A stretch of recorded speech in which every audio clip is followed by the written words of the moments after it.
Stadium. Played a couple of games there before. Yeah, returned to.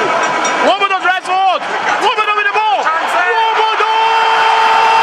The chance on the side. The goal to man. Tinubu Wobodo with a second. Oh! Wobodo! The man in white. Of course. This is an assurance. This is the much needed goal. Tinubu Wobodo has been one of the best players in this game. Has been doing so well from the left and the right hand side. And finally, he has his moment. And finally, he gets the goal. And finally, his first NBA title as a manager. And that is a full-time whistle. And this is the time. And now, of course, as we can see, the players. Welcome on the show, Sports Update on Trust TV. Adeni Ajisha. We're celebrating Rangers International for winning the MPFL, Nigerian Premier Football League for this season. They deserve that particular credit they are getting across Nigeria, even internationally. They deserve it, and we are really appreciative for the fact that MPFL is getting better. Whooping 150 million naira won by that club for scooping that particular league in Nigeria. Well, we're starting with the first that has to do with the team.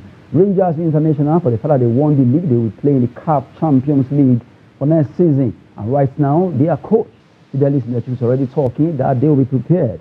They will recruit players for CAF Champions League. According to him, they don't want to go there as a bystander or as an onlooker team.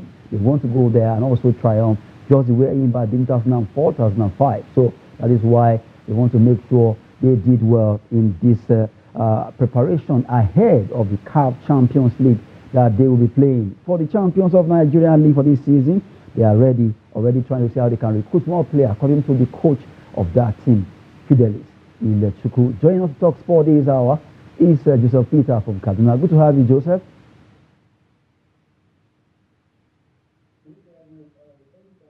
Good morning, good afternoon.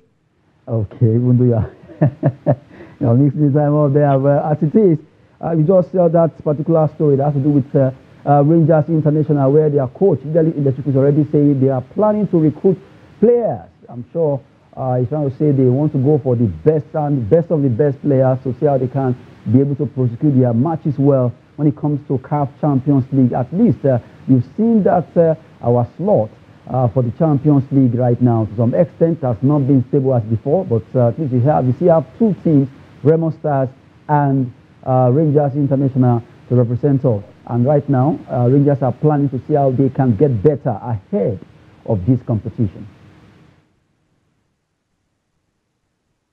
First of all, before I say anything on the Champions League qualification, I would like to congratulate Ilechukwu. He has done us proud. He did me proud, looking back at where he started from MFM and how he went to Plateau United and now was able to win the league actually with Enugu Rangers. Congratulations to him and congratulations to Fidelis Ilechukwu personally. So the thing is, I like the mindset he is having right now. The mindset of going to the CAF Champions League, not just to make up numbers. It has been a while now since Eyimba, like you said. Nigerian teams have not made it really, done well, in the CAF Champions League for a long time now. And we'll be looking for a Messiah that will come and really take that competition serious. And it seems Ilechukwu is that one. The reason why I say so is because the season just ended.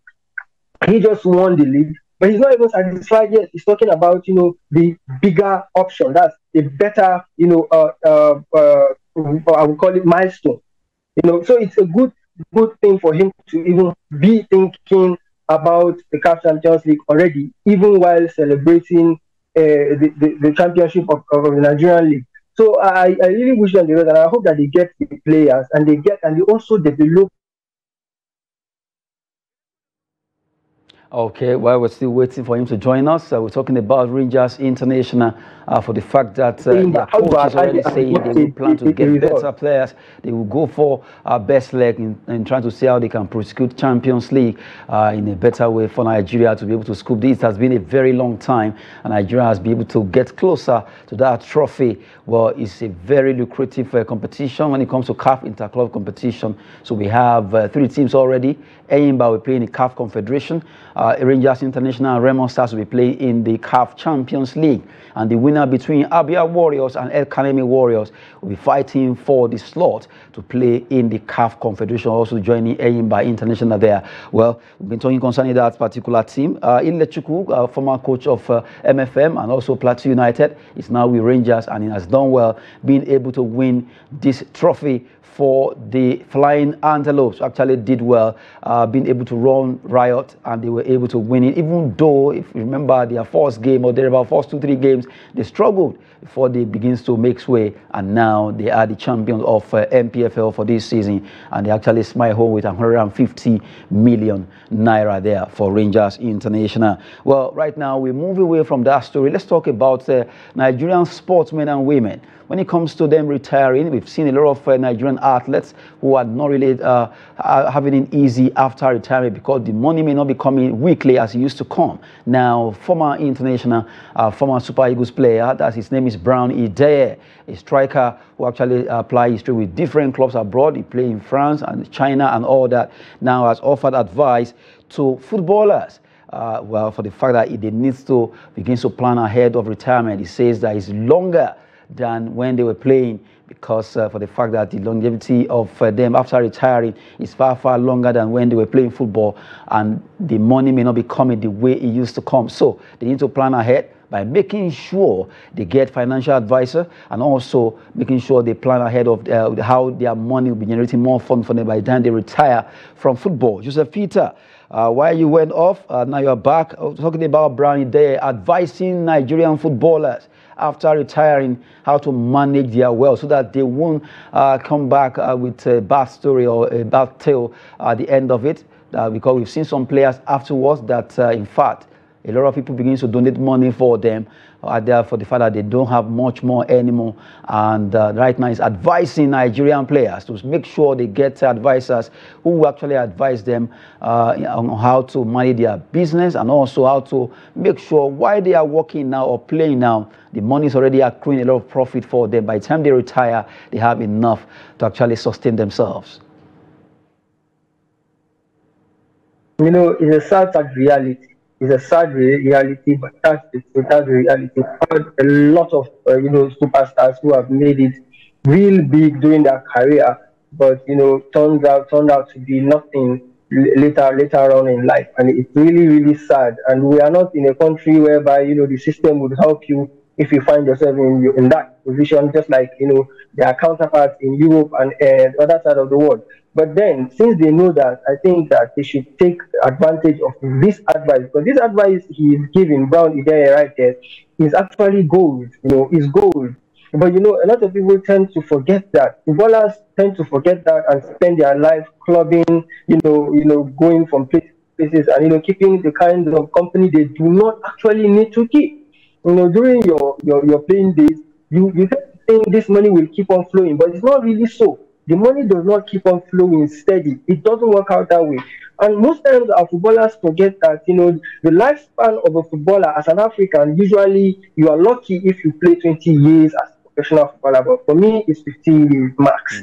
So you know that it's 15 years and you have 15 years to build your future. Then why, allow yourself the vanity of the present and then, allow yourself to be in jeopardy in the future? But a lot of them seems to be doing that, and that's why I'm sure Brown Ideye is actually giving this advice. We've seen a lot of these kind of cases. I don't want to mention names because it's sad to actually mention names of players that have been in situations like that.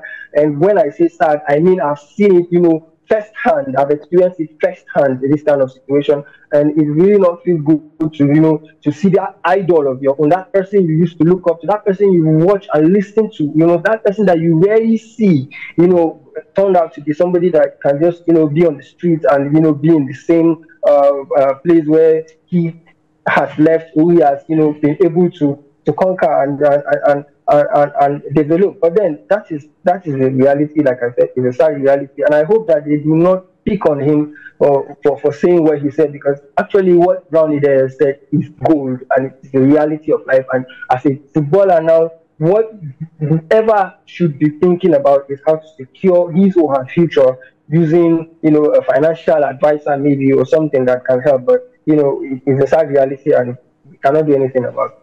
Well, they have actually been there. He knows what it takes to be a footballer, so he knows why the advice is actually being given to all the other ones coming up.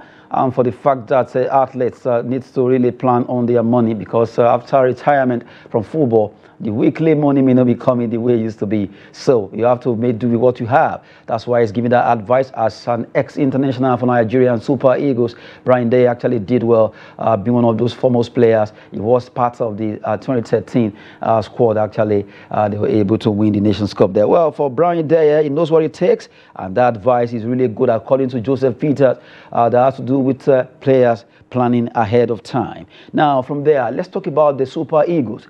Well, that story has to do with ex-international of Benin Republic, Motoyosi Razak, already talking of that Nigeria must work hard to qualify for the World Cup, because right now we are down, standing fifth of the log, and the likes of Rwanda, South Africa, Benin Republic will not take it easy. Actually, they will not rest on their oars. They also want to go to the World Cup. He cited the situation of Togo, when Togo actually qualified for the World Cup, when no one gave them the chance. Against all odds, they were able to do it. So right now, Nigeria needs to work smart and hard for them to qualify for the World Cup that will be coming up in 2026 in USA, Mexico, Canada.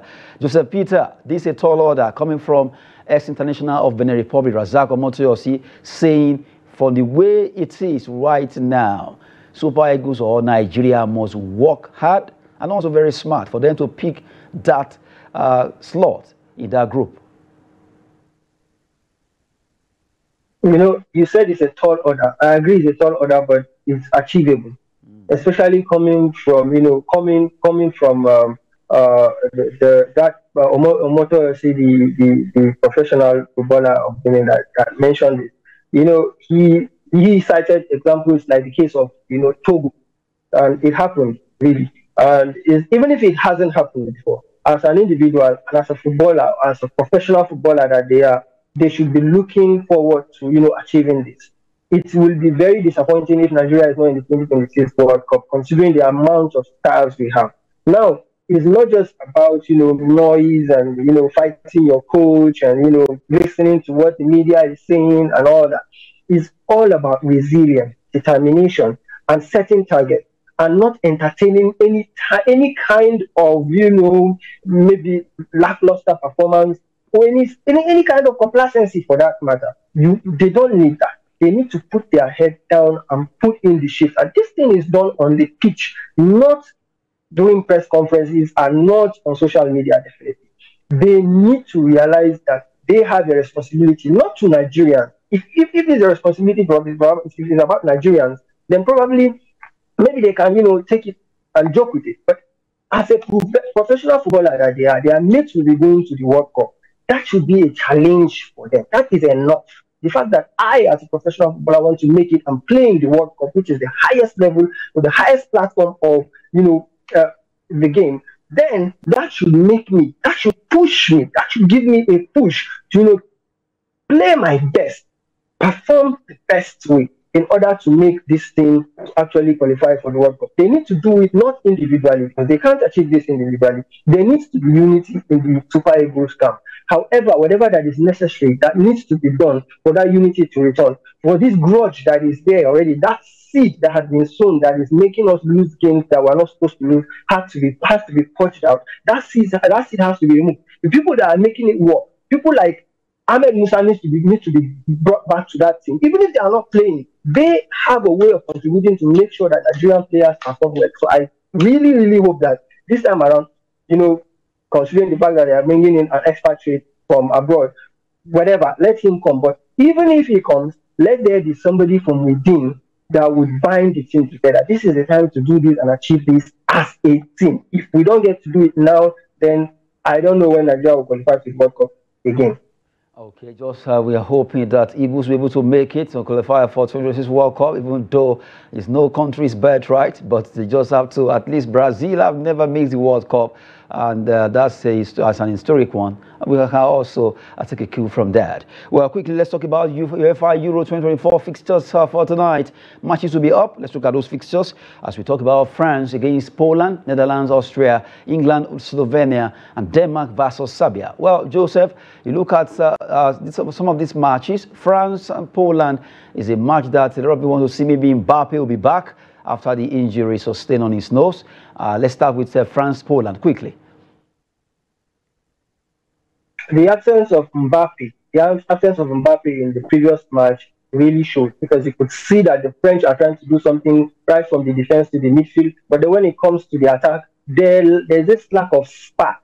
That lack of spark that made them not to, score the goals that they needed against Netherlands and actually beat Netherlands. Why? Because even the most, skillful player of the squad, who is Ousmane Dembele, was completely out of it that day. He wasn't really up his game. He had nothing up his sleeves, and he was making mistakes and losing the balls, losing possession anyhow. So, the inclusion of Mbappe would really help a lot in them securing the win that they need in order to qualify to the next round. As for Poland, so we're sorry for them, because they have gone 2 games now without a win, not even a point. And the almighty Lewandowski will just have to settle for whatever he has got, because they are eliminated already. But even though they are eliminated, I'm quite sure that they would want to play for pride, But I'm not sure they can, stand up against the French. I completely, believe that even if Kylian Mbappe do not play this game,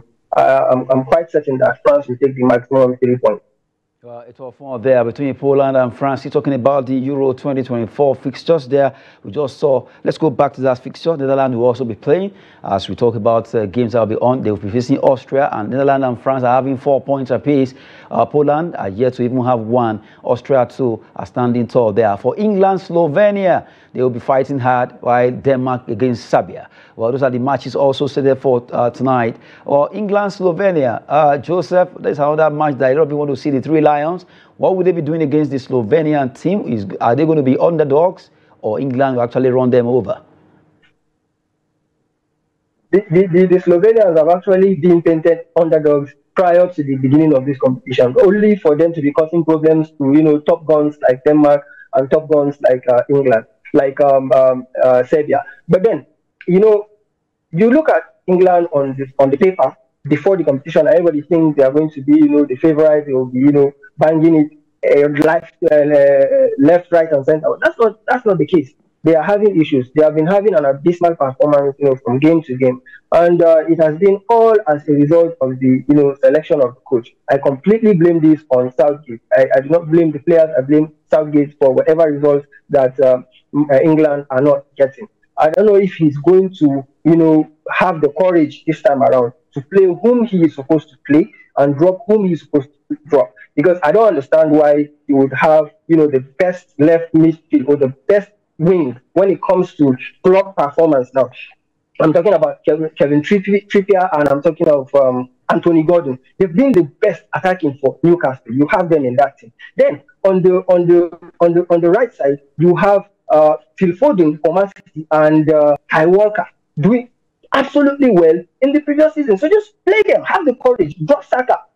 I don't know why he's lacking that. Drop Saka, play those guys who have been playing together, who have already known each other, and then maybe Saka can come in, to contribute his own in the second half. And I don't know why he's still playing Trent Alexander-Arnold in the midfield, because he's slowing the game. All right, he's slowing the game. He's just there, but he's not really having the impact he's having. And we all understand that he's, the coach is looking at experience and all that, but why pick players that you will not play? Why bring them to the competition? Players like Adam Wharton.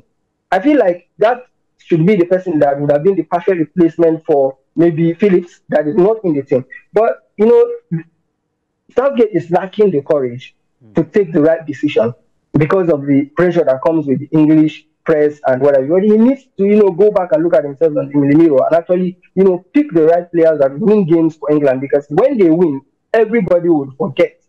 Everybody will forget. All these complaints will go away.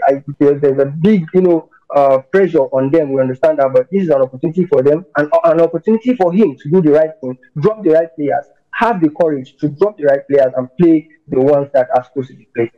Okay, let's see what happens tonight. Those matches coming up there. Netherlands, France, all fighting against Austria and Poland. Not forgetting England, Slovenia. All these games off for tonight in UEFA Euro Championship taking place over there in Germany. Well, I want to appreciate you, Joseph Peter from Kaduna, for joining us. Thank you so much. Thank you for having me. Okay, well, Joseph Peter there from Kaduna. Quickly before we wrap it up, Copa America fixture will be coming up also. Let's look at that. That's between Peru and Canada. Canada lost against Argentina in their first game, and as it is, Peru are also trailing behind Canada, Argentina in their own group right now. Let's run through some transfer story. Ashley Young actually signs a year contract. Okay, Manchester United are interested in PSG midfielder Manuel Ugarte.